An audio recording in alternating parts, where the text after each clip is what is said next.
Hey everyone. So in this video, I like to talk about the domain and the range of all of our different trigonometric functions. And so recall that the domain, this is the set of all values that we can input into our function. So here, this is the set of all values we can input into the function. And the range of a function, it's the same idea but for the outputs. It's a set of all values that can be obtained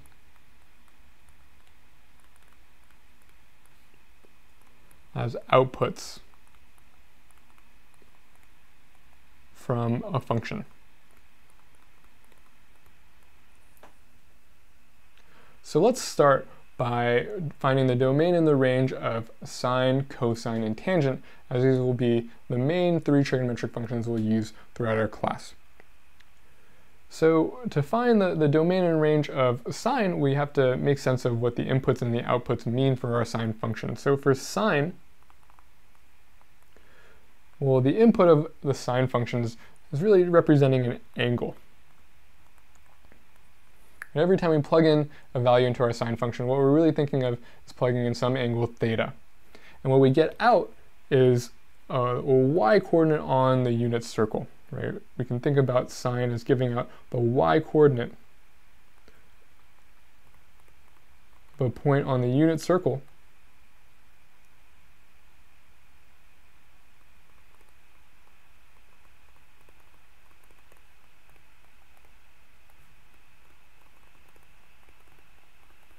corresponding to an angle of theta. And so here, if we're trying to find the domain, we're really asking what are the angles we can possibly plug in? Are there any angles we can't plug in to this sine function? And so here, if I imagine plugging in some angle theta, well, no matter what choice of angle theta I have, there's always going to be a corresponding y value we get out when we're looking at the unit circle. Right, no matter what choice of angle I plug in, I'm always going to end up with a point on the circle and a y-coordinate for that point on the circle. Right, so if I pick some larger value of theta that maybe ends up here, or maybe a different value of theta that ends up down here, there's always going to be a corresponding y-coordinate. There's nothing we can't plug in to this function. And maybe I can plug in a really large value of theta and end up going around my circle multiple times over before I sort of stop, right? So I can imagine plugging in some massive value of theta that ends up here. But really, I can plug in as large of a value of theta as I want, as small as of a value of theta as I want, a negative value of theta. I'm just going around clockwise around this unit circle, and I'll still end up with a value for sine, right? I'll just end up with the y-coordinate on this unit circle here. So really, there's no restriction on the angle I can plug in for this sine function. And so here, the domain of sine is really all real numbers. Maybe I can write that as this in interval notation as negative infinity to infinity.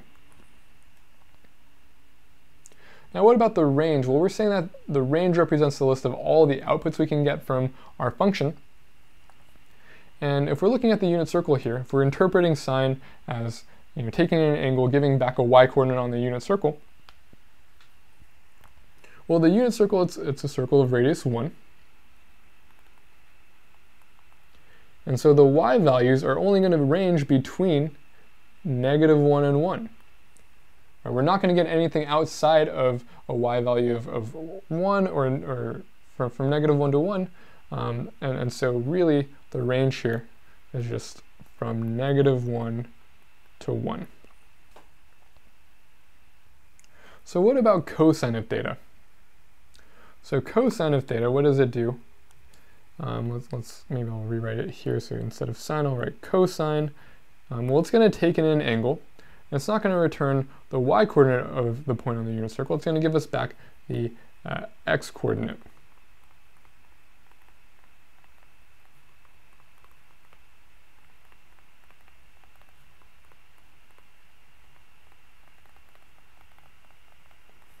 And really, for the same reasoning, the domain of cosine, the set of all values we can input into this function, it's actually all real numbers again, right? I can plug in any angle I want into this cosine function, and there will always be a corresponding x-coordinate for this point, right? There will always be this distance here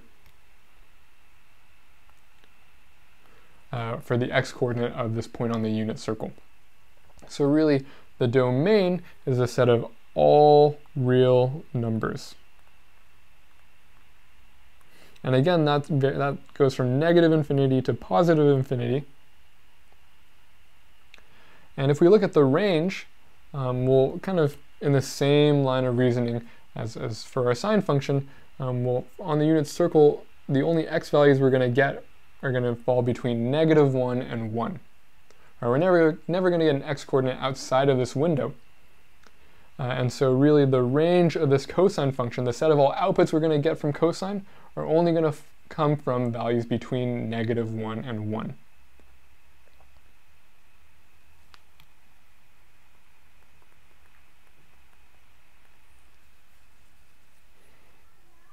So what about the domain and the range of our tangent function? Well, we said that tangent of theta is equal to sine of theta divided by cosine of theta. And so here we have a fraction, and we always have to be careful about when a fraction has a denominator of 0. When a fraction has a denominator of 0, that fraction as a whole is undefined. And so any input that leads to a denominator of 0 is not really a valid input and can't really be included in the domain. So any input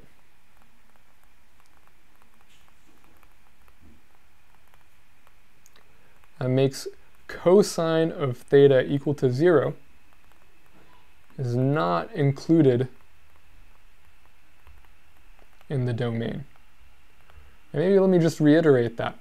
Right? Anytime we plug in an angle that makes cosine of theta equal to 0, this fraction is going to be undefined because the denominator is going to be 0. Any fraction with the denominator of 0 is undefined. And so any such input that leads to a denominator of 0 is going to be excluded from the domain. And so when is cosine of theta equal to 0?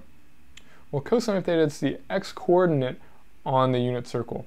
And so we have an x-coordinate of 0 here and here on the unit circle. Any angle that leads to this position or this position down here, well, those such angles will make the denominator 0. These such angles will not be included in the domain of the tangent function. Right, so here, one such angle is pi over 2.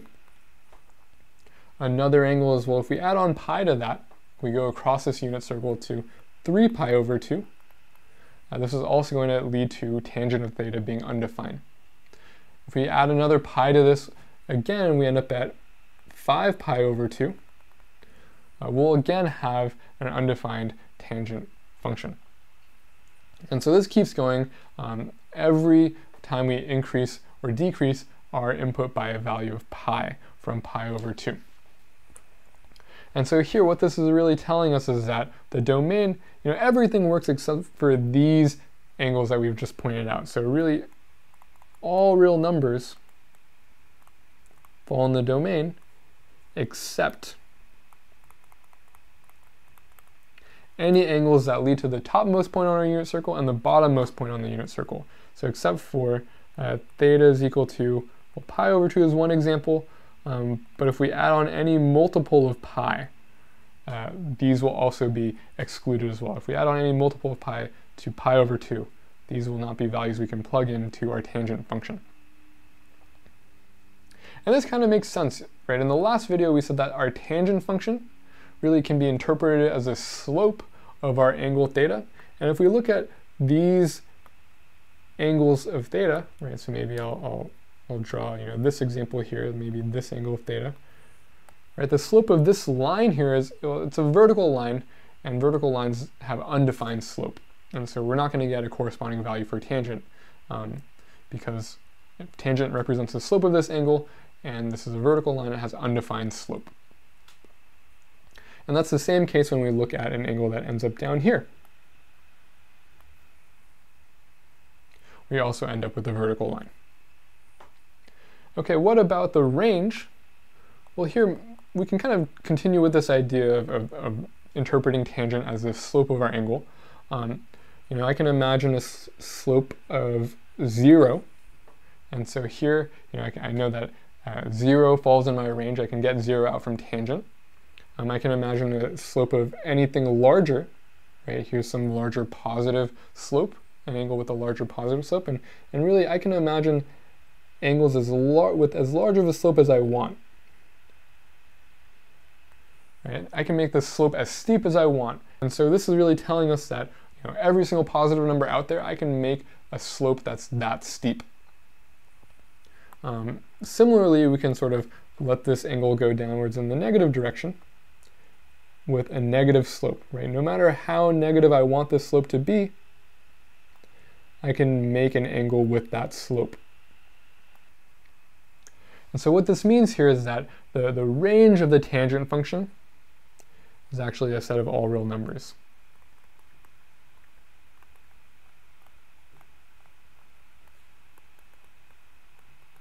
Right, no matter how steep you want me to make the slope of my angle, I can find some angle that'll do the job.